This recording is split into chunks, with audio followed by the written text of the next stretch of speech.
किसी भी बिजनेस में लोग कितने काम कर रहे हैं, उनको किस तरह से मैनेज करना है, दैट इज द पॉइंट। ठीक है, तो today we are going to cover section 2, people at work. सबसे पहले जो चीज आती है that is motivation. Motivation itself क्या होता है? एक इंटरनली आपके अंदर एक चीज होती है जो आपको कोई भी ड्राइव, कोई भी ऐसी चीज जो आपको स्टिमुलेट करती है to do something, right? Anything that stimulates you to do something. Like for example, अगर हमें भूख लगी है, हमें खाना खाना है, हमें पैसे चाहिए तो हमें काम करना पड़ेगा, हमें कहीं जाना है तो obviously we need something to go, like transportation और व्हाटएवर। ठीक, कुछ भी काम करने के लिए we need something, right? Basically कुछ फैक्टर्स होते हैं जो हमारे किसी भी चीज की तरफ हमारे बिहेवियर को गाइड करते हैं, हमारे बिहेवियर को डायरेक्ट करते हैं, राइट? उसको हम मोटिवेशन कहते हैं। सो सर, पहले हम ये देखते हैं कि कौन सी चीजें इंसान को मोटिवेट करती है to do the work. Obviously we are doing the business studies, तो वर्क, यहाँ पे वर्क का मतलब है job. Specifically, this work does not mean entrepreneurship or running your own business. Like, we are actually studying that how to manage people in the job, how to manage people in the organization, that how a person is organizing his people, how the person who is manager and is organizing his employees in the organization. तो specifically हम यहाँ पे काम का मतलब है job। तो financial wellbeing के लिए जरूरी होता है।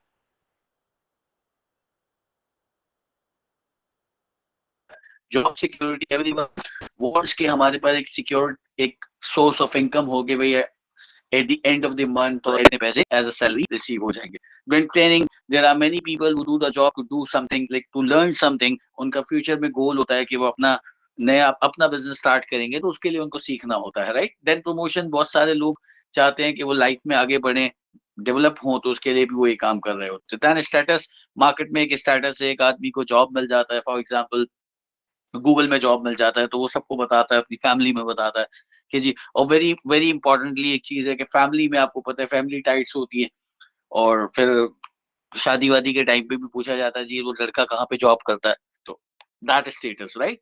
Then responsibilities obviously towards the family, responsibilities towards the immediate family, towards the other family, other, वो सारी चीजों के लिए भी पैसा चाहिए। देन वर्क एनवायरनमेंट, बहुत सारे लोग इसलिए भी किसी जगह पे काम करने की कोशिश करते हैं कि वहाँ का एनवायरनमेंट बहुत अच्छा होता है। Like again I would take example of Google. Google की जो जो ऑफिस स्पेस है, that is one of the best office space in the world. You might not believe, या आप कर लें, I don't know, but Google के office में स्विमिंग पूल बना हुआ है। Even if you want to do work on your laptop, you can sit on a tube, the tire tube, and in the swimming pool and do the work। ठीक है, तो कुछ लोग उस वर्क इन्वायरमेंट को इंजॉय करने के लिए या उस वर्क इन्वायरमेंट को एक्सपीरियंस करने के लिए भी जॉब करते हैं, right? Now if you're being manager, if your work force is highly motivated, तो उसका क्या बेनिफिट है? डेफिनेटली प्रोडक्टिविटी उनकी बढ़ेगी, लोग काम से छुट्टी नहीं करेंगे, low rate of absenteeism, low rate of labour turnover, यानी कि लोग आपके बिजनेस को छोड़ के दूसरे बिजनेस को ज्वाइन नहीं करेंगे। Better quality of goods and services, yes, better quality of goods and services will be there. They will produce good quality।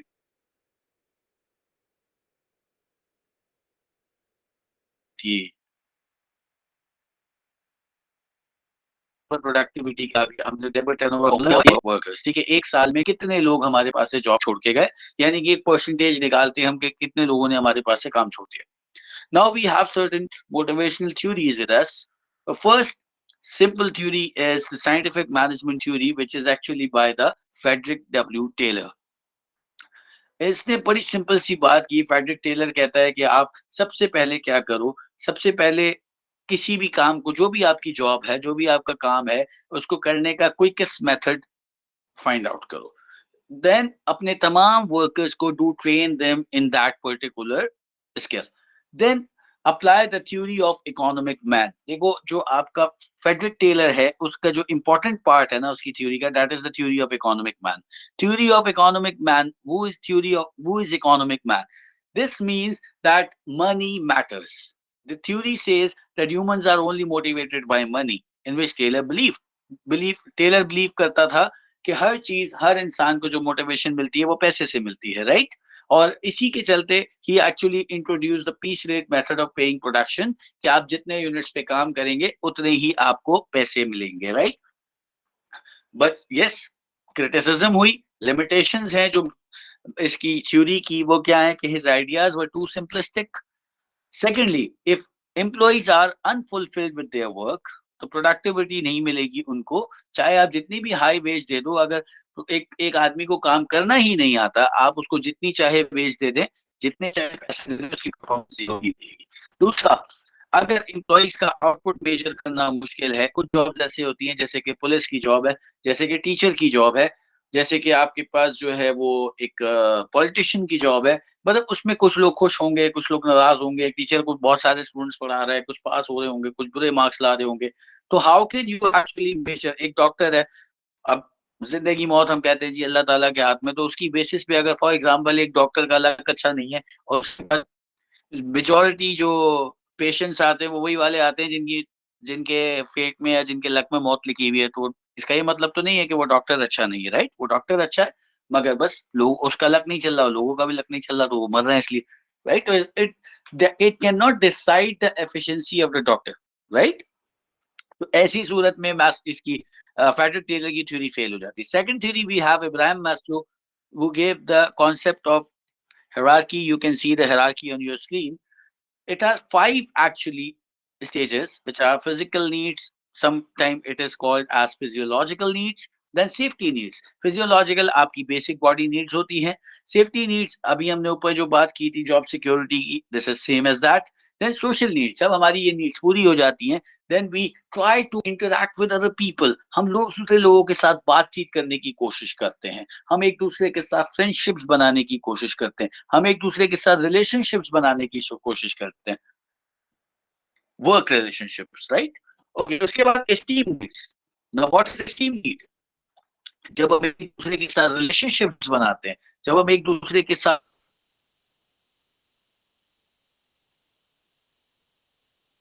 जोड़ते हैं, तो एंड टू बिकम अदर्स, हमें ऐसा लगता है यार ठीक है, अब ये 10 लोगों के साथ, जिसके लिए आप क्लासेस में अपनी grade the last thing is कि when you are giving 100% of the potential to the job, तो मैस्लो ये कहता है कि भाई अगर एक एम्प्लॉय अपना 100% पोटेंशियल दे रहा है किसी भी जॉब में, तो ही नीड्स प्रमोटेड।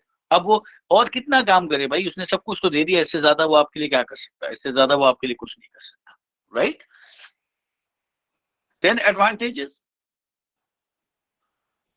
ऑब्वियसली अच्छी चीज है, लोगों को पता चल जाता है मैनेजर्स को कि किस तरह से डील करना है गोल्स एंड ऑब्जेक्टिव्स को।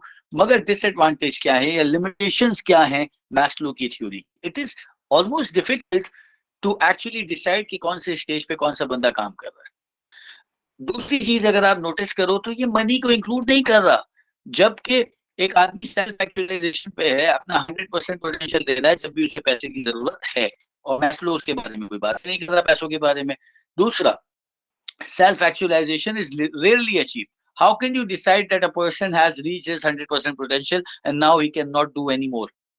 तो ऐसा मुश्किल होता है, आप ये डिसाइड नहीं कर सकते, right. And definitely which if you can not decide, तो हाउ वुड यू से कि वो सेल्फ एक्चुअलाइजेशन पे पहुंच गया, राइट। उसके बाद हमारे पास थर्ड थ्योरी होती है, दैट इज फ्रेडरिक हर्सबर्ग की थ्योरी है, टू फैक्टर थ्योरी है। इसमें भी बहुत थोड़ी सी इसने क्या किया, उसने मुश्किल थ्योरीज थी उसको इजी कर दिया। कैसे इजी किया जी? सबसे पहले उसने क्या किया, उसने ये कहा कि कुछ ऐसे फैक्टर्स हैं which are needed to be given to the employees, working conditions, good relationships, salaries, supervision, company policies, administration. उसने कहा ये सारी चीजें देनी आपको जरूरी है, और इन सारी चीजों को वो हाइजीन फैक्टर्स कहता है। और वो कहता है कि अगर ये चीजें नहीं दोगे तो आपका एम्प्लॉय डिमोटिवेट हो जाएगा, और सॉरी आपका एम्प्लॉय डिससैटिस्फाइड हो जाएगा। लोगों ने कहा भाई डिससैटिस्फाई हो गया, सेटिस्फाई हो गया, मोटिवेट करने के लिए क्या करना है वो बताओ। तो हर्सबर्ग कहता है मोटिवेट करना है, उनका काम अच्छा कर दो। मोटिवेट करना है, उनको रिस्पॉन्सिबिलिटी दो, उनको अथॉरिटी दो, उनको एडवांसमेंट दो, उनको प्रमोशन दो, उनको ये रियलाइज कराओ कि उन्होंने कुछ अचीव किया है, वो कुछ अच्छा काम करें तो उसको सबके सामने उनकी तारीफ करो, सबके सामने उनको जो है वो जो है प्राइजेस दो। ये सारी चीजें करोगे तो मोटिवेट हो जाएगा, अदरवाइज मोटिवेट नहीं होगा। These were the three theories, right. Then We have certain methods of motivation जिसमें we have financial and non-financial both. Financials are very easy. Piece rate we have already discussed कि कितने unit पे काम करेंगे आप उतने पैसे मिलेंगे. Then time rate होता है कि कितने hours आप काम करेंगे उसके हिसाब से पैसे मिलेंगे. Then salary होती है. Salary usually monthly मिलती है, but it is not necessary कि salary monthly मिले. This is not a definition of the salary कि जी वो monthly मिलती है तो salary नहीं. अगर wages daily basis पे calculate हो रही हैं और payment उसकी monthly हो रही है तो वो salary नहीं बन जाएगी. फिक्स होती है जबकि वेजेस होती है. आप जितनी चीजें बेचोगे उसके ऊपर एक सर्टेन परसेंटेज आपको मिलेगा. बोनस होता है, एक एडिशनल रिवॉर्ड मिलता है इसको, चाहे किसी परफॉर्मेंस की बेसिस पे या फिर कोई ईद वगैरह आ गई, दिवाली क्रिसमस वगैरह आ गई तो मिल जाएगा. Then we have fringe benefits. Cash non cash rewards मिलते हैं, लाइक गाड़ी है, इंश्योरेंस है, हेल्थ केयर है, बच्चों की स्कूल की फीस है, मेडिकल है. फिर प्रॉफिट शेयरिंग. कभी कभी ऐसा होता है कि बिजनेस जब सुपर नॉर्मल प्रॉफिट अर्न करते हैं तो वो अपने को प्रॉफिट्स का कुछ हिस्सा अपने एम्प्लॉइज के साथ शेयर कर लेते हैं. Ultimately it is rare, but ऐसा होता है, कभी कभी होता है, not always. Then we have non financial rewards. इसमें पैसों का अमल दखल नहीं होता. Now what are the non financial rewards? Job rotation सबसे कॉमन, लेकिन ठीक है. लेकिन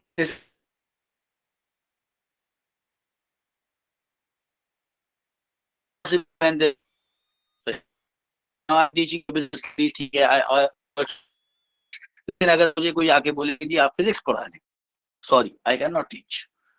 ठीक है, तो इट्स नॉट माय, तो I can not do the physics. My job can not be rotated to physics possible, right? Then obviously job enlargement, enrichment, आप उसमें काम को इंक्रीज कर रहे होते हो. इनलार्जमेंट आप क्या करते हो, उसका काम बढ़ा रहे हो तो वर्कर का काम बढ़ जाता है. जॉब इनरिचमेंट में आप क्या करते हो कि वर्कर को आप कुछ एक्स्ट्रा काम जो देते हो, लेकिन वो एक्स्ट्रा काम बेसिकली एंगेजिंग होता है या इस लेवल का होता है कि मुश्किल होता है, किसी वर्कर को ये फील होता है कि जो they are trusting. Then job design, आप वर्कर के काम करने का तरीका चेंज कर देते हैं.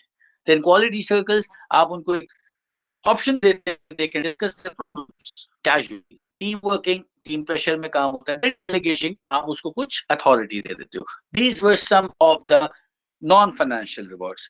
फिर आप अपने लेबर टर्नओवर को जब आप कम करते हो तो ऑब्वियस फायदा ये होता है कि आपको रिक्रूटमेंट कॉस्ट बच जाती है, आपको एक्स्ट्रा एम्प्लॉइज को हायर नहीं करना पड़ता, राइट? ये तो हो गई बात motivation. Now coming to the second thing, that is organisation and management.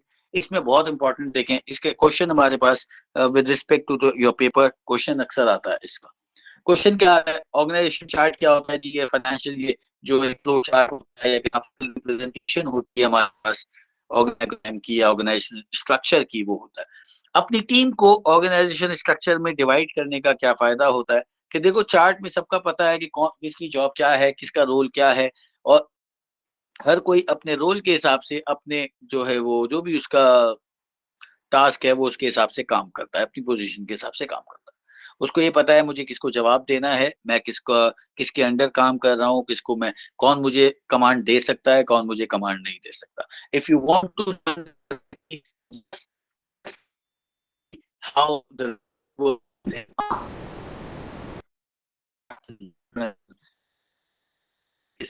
काम,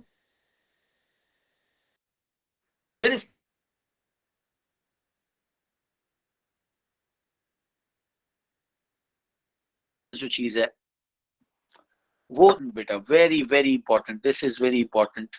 देखें, बेसिकली स्पैन ऑफ कंट्रोल क्या होता है? Number of direct subordinates reporting to a single manager. While chain of command is कि किस तरीके से इंस्ट्रक्शन पास होते हैं ऑर्गेनाइजेशन में ऊपर से लेके नीचे तक, और किस तरीके से नीचे से लेके ऊपर तक रिपोर्टिंग होती है. That's very important. ठीक है, सब ऑर्डिनेट्स कौन होते हैं? वो लोग जो किसी मैनेजर के अंडर काम कर रहे होते हैं, right? Two types of organisation structure business have. एक होता है टॉल स्ट्रक्चर. टॉल स्ट्रक्चर में हमारे पास चेन ऑफ कमांड बहुत लॉन्ग होती है, बहुत ज्यादा लेयर्स होती हैं ऑर्गेनाइजेशन स्ट्रक्चर में. इसके अपने नुकसान होते हैं. इसमें क्या होता है कि कम्युनिकेशन बहुत स्लो हो जाती है और फिर कम्युनिकेशन कॉम्प्लिकेटेड भी हो जाती है. Then we have flat structure जिसको वाइड स्ट्रक्चर भी कहते हैं, और उसमें क्या होता है चेन ऑफ कमांड बहुत शॉर्ट होती है जबकि चेन ऑफ वाइड होता है. तो क्या होते हैं शॉर्ट चेन ऑफ कमांड ये कोई होता है डिसीजन क्विकर होती है, वाइड हो तो मैनेजर के पास लीडर्स बना के डेलीगेट कर सके टास्क। कमांड के भी फायदा होता है कि अगर प्रॉब्लम है, कहीं कोई गलती हो रही है तो उसको चेक किया जा सकता है, मगर ज्यादा बड़ी होने की वजह से कम्युनिकेशन प्रॉब्लम्स भी आ जाती है। Now factors affecting the size of span of control, difficulty of task है तो ज्यादा लोग चाहिए हमें, right. Experience and skill of workers is very important. Size of business, business बड़ा है तो ऑब्वियसली टीम्स भी बड़ी होंगी। लेवल ऑफ हायरार्की जिस तरह की होगी, जितने बड़े लेवल का एम्प्लॉय होगा उसके पास ज्यादा लोग होंगे। फिर मैनेजमेंट स्टाइल कैसा है, अगर लीडर चाहता है, अब जो मैनेजर है वो अगर दूसरों को अथॉरिटी देना चाहता है तो उससे भी टीम के नंबर्स पे इफेक्ट आता है। देन डी लेयरिंग, किसी भी एक लेयर को यानी कि चेन ऑफ कमांड को छोटा करना, it means delayering. Then delegation, delegation का मतलब होता है अपने सबऑर्डिनेट्स को अथॉरिटी देना, राइट, उनसे उनको डिसीजन मेकिंग पावर देना। इसका एडवांटेजेस ये होते हैं कि ये एक तो जॉब रिप्लेसमेंट हो जाती है, दूसरा उसको एक एस्टीम नीड उसकी पूरी हो जाती है, उसको मोटिवेशन मिलती है। लेकिन डिसएडवांटेजेस ये होते हैं कि कई मर्तबा मैनेजर्स अपना कंट्रोल लूज कर देते हैं। Second, some managers are reluctant to delegate as they will be held accountable for errors, यानी कि गलती करेगा वो जिसको आपने डेलीगेशन दी है, लेकिन सवाल आपसे पूछा जाएगा, राइट। फिर हमारे पास सेंट्रलाइज ऑर्गेनाइजेशन की बात होती है, सेंट्रलाइज डिसेंट्रलाइज। देखिए सेंट्रलाइज और डिसेंट्रलाइज क्या होता है। सेंट्रलाइज ऑर्गेनाइजेशन वो होती हैं जहां पे कोई डेलीगेशन नहीं होती, सारे डिसीजन जो है वो सेंट्रल कमांड से, सेंट्रल से लिए जाते हैं, जबकि किसी के पास कोई डेलीगेशन नहीं होती, कोई भी डिसीजन मेकिंग पावर किसी के पास नहीं होता। इसके एडवांटेजेस ये होते हैं कि यूनिफॉर्मिटी आ जाती है, डिसीजन बहुत क्विकर होते हैं, ठीक है। लेकिन प्रॉब्लम ये होता है कि इसमें कम्युनिकेशन स्लो हो जाती है और रिस्पॉन्ड आप क्विकली नहीं कर सकते, तो प्रॉब्लम है तो आपको हेड ऑफिस से करना पड़ेगा। और डिसेंट्रलाइज के बिल्कुल ऑपोजिट हो कि हिसाब से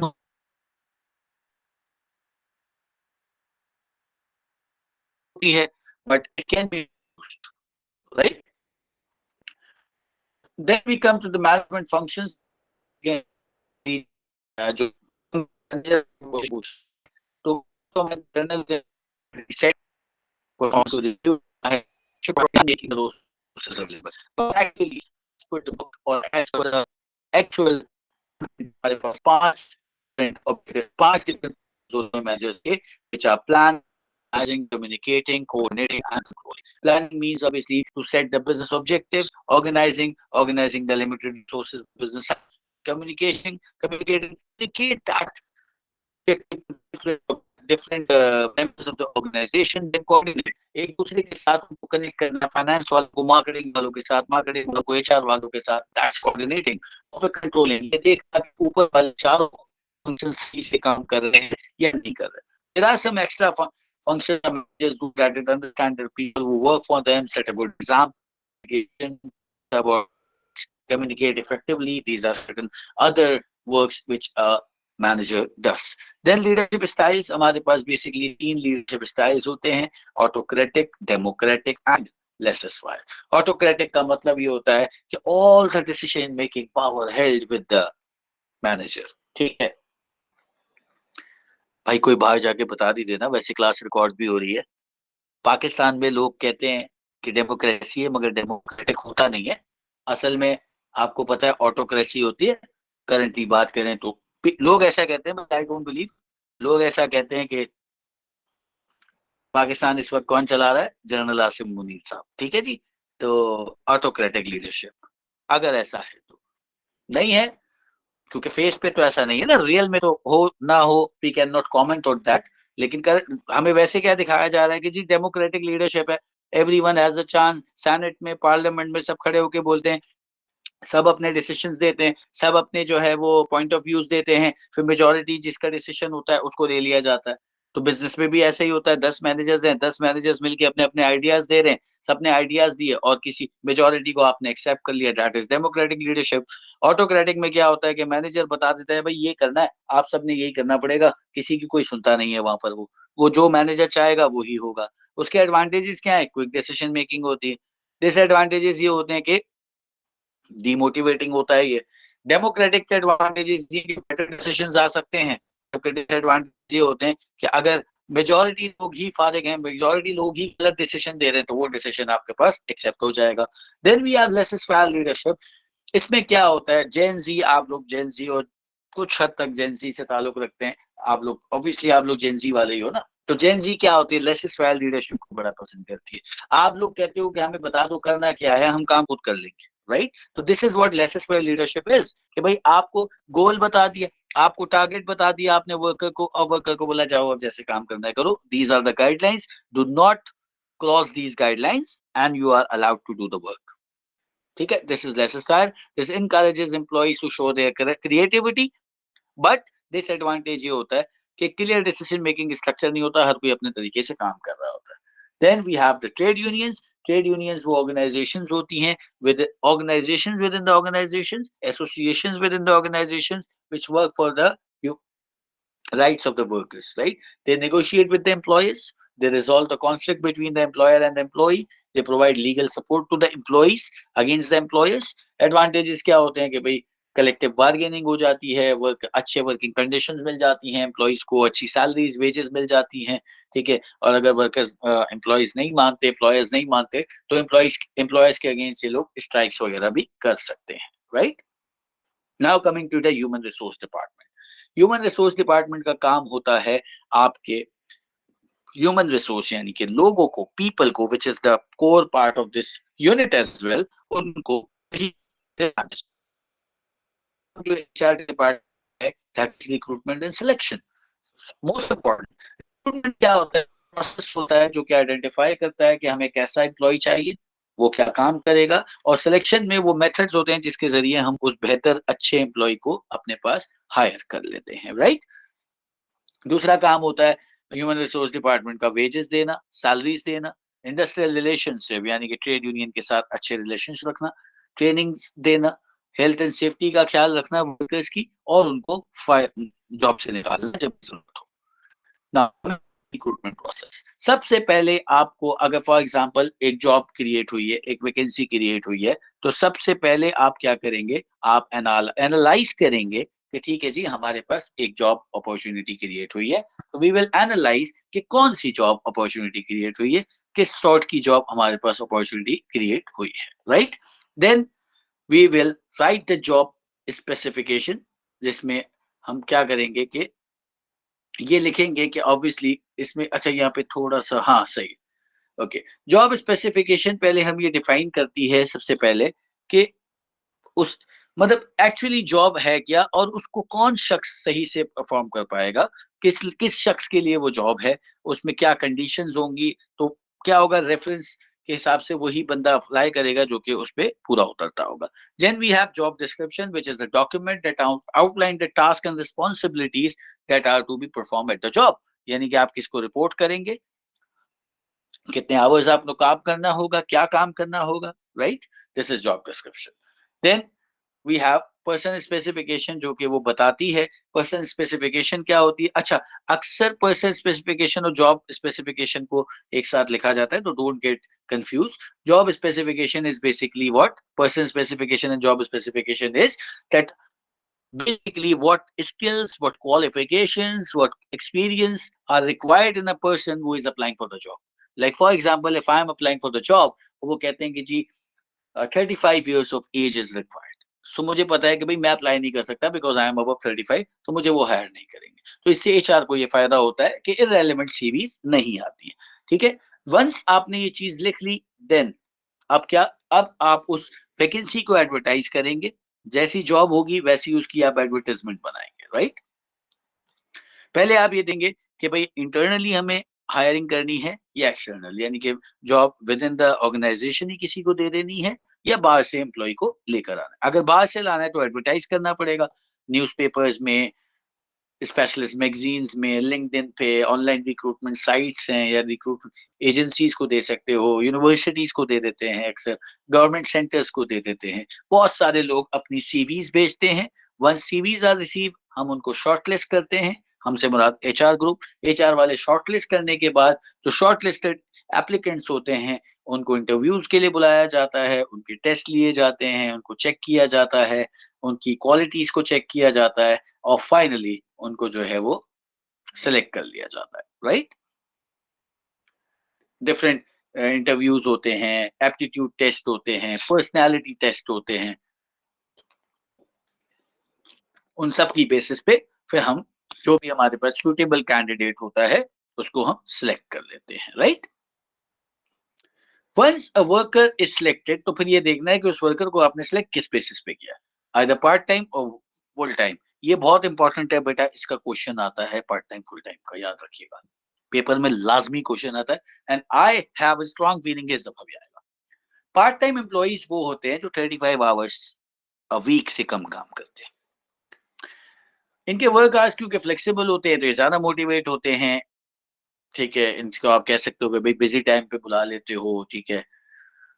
बिजनेस की कॉस्ट कम लगती है। लिमिटेशंस क्या होते हैं, they are less likely to seek training, क्योंकि इनकी जॉब भी ये बोलते हैं ठीक है भाई हमने कौन सा फुल टाइम काम करना है, ये इनको इजीली मिलते नहीं है। इनका कमिटमेंट थोड़ा सा बिजनेस से as compared to full time employees कम होता है, क्योंकि might be possible they are working at multiple places और they are not interested in a full time job, less likely to be promoted, obviously promote इनको होना कम होता है। it is more difficult to communicate क्योंकि अक्सर business से बाहर होते हैं। and please I request you कि do not write कि पार्ट टाइमर्स जो है वो बिजनेस के साथ लॉयल नहीं होते। This is a negative thing, do not write this, ठीक है। Now coming to the full time employees, obviously consistency होती है फुल टाइम एम्प्लॉइज के साथ, they are more consistent, communication के लिए हर वक्त मौजूद होते हैं, एक्स्ट्रा काम भी कर सकते हैं, हर वक्त ये आपके साथ जो है वो अवेलेबल होते हैं, बिजी टाइम्स हो या नॉन बिजी टाइम्स हो, they are available with the business, right. Then the importance of training and the methods of training. अच्छा देखिए, ट्रेनिंग बहुत जरूरी होती है एम्प्लॉइज की स्किल्स बढ़ाने के लिए, उनकी सुपरविजन कम करने के लिए, उनको जो है वो मोटिवेट करने के लिए। This is very important, right. AIIMS क्या होते हैं ट्रेनिंग के, स्किल्स बढ़ाना, नॉलेज बढ़ाना, एम्प्लॉइज के एटीट्यूड को बेहतर करना, राइट। तीन तरह की ट्रेनिंग्स होती हैं बेटा, याद रख लें। पहली ट्रेनिंग हमारे पास होती है जिसको हम कहते हैं इंडक्शन ट्रेनिंग, यानी कि जब एम्प्लॉय नया नया आता है तो उसको आप सिखाते हो कि भाई काम किस तरह करना है यहाँ पर, ठीक है। फिर हमारे pass on the job training होती है, यानी कि ड्यूरिंग द वर्क उसको आप काम बोलते हो, बड़ी भाई सीनियर एम्प्लॉय को देखो और सीखो। The individual is given in the workplace, so there is no need to send them away. Ensure there is some production while training, usually cost less than of the job training. Disadvantages ये होते हैं कि वो productive नहीं होगा उस time, और हो सकता है कि ट्रेनर की कुछ बैड हैबिट्स हों जो ट्रेनी भी सीख लेगा, राइट। उसके बाद इसकी कोई क्वालिफिकेशन की सर्टिफिकेट नहीं मिलती। फिर ऑफ द जॉब ट्रेनिंग होती है कि आपको बाहर भेजना होता है एम्प्लॉय को फॉर द ट्रेनिंग, ये कॉस्टली होता है। स्पेशलिस्ट ट्रेनर्स होते हैं इसमें, लेकिन इसमें न्यू आइडियाज मिलते हैं, स्पेशलिस्ट ट्रेनिंग मिलती है, सर्टिफिकेट्स मिलते हैं, बट बिजनेस के लिए इसकी कॉस्ट बहुत हाई होती है, और उस वक्त वर्कर्स काम पे नहीं आते फिर भी उनको सैलरी देनी पड़ती है क्योंकि वो ट्रेनिंग पे गए हुए होते हैं। फिर why reducing the size of workforce might be necessary, obviously ये एक बहुत इंपॉर्टेंट चीज है बेटा, इसलिए इसकी जरूरत पड़ती है कि सबसे पहला कि अगर आपके पास गैर जरूरी इंप्लॉइज हैं तो बिला वजह आपकी कॉस्ट बढ़ेगी। आपको अगर ऑटोमेशन करनी है तो भी आपको लोगों को निकालना पड़ेगा, आपके प्रोडक्ट की डिमांड कम हो गई आपको लोगों को निकालना पड़ेगा, राइट। बिजनेस आप कहीं और शिफ्ट कर रहे हो, लोगों को निकालना पड़ेगा। दो तरीके होते हैं लोगों को निकालने के, या तो डिसमिस कर दो या फिर उसको रिडेंडेंट कर दो। रिडेंडेंट का मतलब होता है कि जब वो आपको जरूरी नहीं है तो आप उसको निकालते हो, और डिसमिस का मतलब है कि एम्प्लॉय ने कुछ गलत किया है, आइदर उसने कोई चोरी वोरी की है या काम सही नहीं किया, तो आपने उसको निकाल दिया, ठीक है। अच्छा, रिडेंडेंसी भी दो तरीके की हो सकती है। रिडेंडेंसी एक वॉलंटरी भी हो सकती है कि एम्प्लॉय अपनी मर्जी से जो है वो जॉब छोड़ता है, उसको आप कहते हो 2 महीने की सैलरी, 1 महीने की सैलरी आप दे देते हो और उसको छोड़ देते हो। अच्छा, जब हमने बात की डिसमिसल की, अगर किसी एम्प्लॉय को आपने अनफेयरली डिसमिसल कर दिया तो फिर employee can file a case against the employer. फिर एक इंडस्ट्रियल ट्रिब्यूनल होता है, यानी कि एक लॉ कोर्ट होती है जहां पे ये सारा मैटर डिस्कस होता है, एंड इफ प्रूवन रॉन्ग तो फिर एम्प्लॉय को ना सिर्फ ये कि अपनी जॉब वापस करनी पड़ती है बल्कि उसको एक्स्ट्रा पैसे भी देने पड़ सकते हैं, ठीक है। फिर हमारे पास हेल्थ एंड सेफ्टी के लॉज होते हैं, उसके अगेंस्ट भी वर्कर जाके कोर्ट में केस कर सकता है, ठीक है, जिससे ये सारे फायदे होते हैं। It protects worker against dangerous machinery. अगर वर्कर को कुछ हो गया काम के दौरान तो उसको कंपनसेशन दिया जाएगा, उसकी फैमिली को कंपनसेशन दिया जाएगा, ठीक है। ऑब्वियसली एम्प्लॉयर के लिए कॉस्ट है, एम्प्लॉय के लिए मोटिवेशन है एंड सेफ्टी है। फिर लीगल मिनिमम वेज होते हैं, उसके भी इम्पैक्ट्स हैं। Legal minimum veg government set करती है कि आप उससे ज्यादा, उस आगे एक फुल टाइम एम्प्लॉय को इससे कम पैसे नहीं दे सकते। तो उससे क्या होता है, एक जॉब्स फाइनेंशियल सिक्योरिटी मिल जाती है वर्कर को। Again legal minimum wage add up to the cost of the employer, but in the longer run अच्छे एम्प्लॉयज आपको मिल जाते हैं, राइट।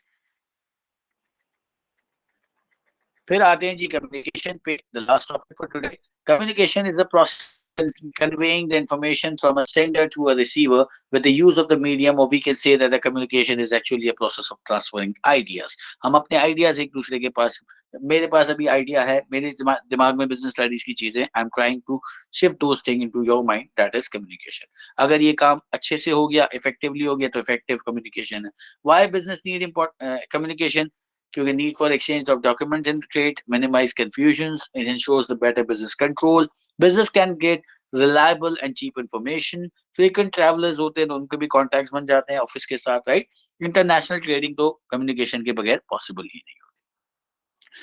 आपके सामने स्क्रीन पे एक प्रोसेस आएगा, अभी देखिएगा। ये प्रोसेस है कि सबसे पहले जो सेंडर होता है वो अपना किसी भी मीडियम जो है वो क्या करता है, सेंडर इनकोड करता है मैसेज को सर्टेन वर्ड्स के अंदर, और फिर क्या करता है, एक पर्टिकुलर चैनल के जरिए, वो उस मैसेज को बेसिकली पहुंचाता है कहाँ पर, रिसीवर के पास। अच्छा, अगर रिसीवर के पास ये अपॉर्चुनिटी है, ये अथॉरिटी है, ये ऑप्शन है, ये अलाउ है कि वो रिवाइज मतलब वो रिप्लाई कर सके, तो फिर वो फीडबैक दे सकता है, जिसको हम फिर टू वे कम्युनिकेशन कह देंगे। और अगर उसके पास ये अथॉरिटी नहीं है तो उसको आप कहेंगे वन वे कम्युनिकेशन, राइट बेटा, right, to remember this. Elements क्या होते हैं किसी भी इफेक्टिव कम्युनिकेशन के? Sender, receiver, mode of communication and feedback. Mode of communication जो है वर्बल भी हो सकता है, रिटन भी हो सकता है, और विजुअल भी हो सकता है। वर्बल की एग्जांपल्स होती हैं हमारे पास face to face, through a translator, telephone, mobile phone, seminar, speech. इसके एडवांटेजेस क्या होते हैं कि ये क्विक होता है, हमारे पास चीप होता है, फेस टू फेस एक्सप्रेशंस आप देख सकते हो। डिसएडवांटेज, इसमें डिस्टॉर्शन होती है और इसका कोई प्रूफ नहीं होता। रिटन में we have postal mails, letters, reports, facts, newspapers. Advantages that records are always there. It is fast, lesser chances of message being distorted. Disadvantage होते हैं कि ये expensive हो सकता है कभी कभी, and this is not fit for the people who are not literate. Visuals में आपके पास animations होती हैं, pictures होते हैं, graphs होते हैं, right? अट्रैक्टिव होता है, आई कैचिंग होता है, बट डिफिकल्ट टू अंडरस्टैंड होता है और बनाना भी मुश्किल होता है। आप कौन से मेथड ऑफ कम्युनिकेशन को यूज करेंगे, ये डिपेंड करता है उस मेथड की कॉस्ट पे, उस मेथड की स्पीड पे, आपकी इंफॉर्मेशन की एक्यूरेसी पे, उस मेथड की अवेलेबिलिटी पे, इंफॉर्मेशन के नेचर के ऊपर, इंफॉर्मेशन कितनी सीक्रेट है इसके ऊपर, आपको रिकॉर्ड जरूरी है या नहीं है, एविडेंस चाहिए या नहीं है, कितनी दूर आपने वो कम्युनिकेशन पहुंचाना है, इस पे भी इंपॉर्टेंट है, राइट। फिर टारगेट ऑडियंस ये भी बहुत जरूरी है। और कम्युनिकेशन देखो, अभी यहाँ पे नीचे एक चीज मैंने लिखी हुई है कि इन टुडेज वर्ल्ड हमारे पास क्या हुआ है कि जितने भी मेथड्स हमने देखे, oral, written and visual, they are now converted into electronic communications. जैसे कि लेटर हैज बिकम ईमेल, ठीक है, वीडियो कॉन्फ्रेंसेस आ गई हैं और वीडियो कॉल्स आ गई हैं, आजकल सर्जरीज हो रही हैं थ्रू वीडियो कॉन्फ्रेंसिंग। तो वो सारी हमारे पास ई कम्युनिकेशन या इलेक्ट्रॉनिक कम्युनिकेशन का पार्ट हो जाती है। This ends our unit 2। If you have any question, WhatsApp आपको ग्रुप पे, आप जो भी क्वेश्चन हो, कोई भी क्वेरी हो, वो आप वहां से पूछ सकते हो, मैं वहां पे रिस्पॉन्ड कर दूंगा। ठीक है बेटा, that's all for today. Allah Hafiz.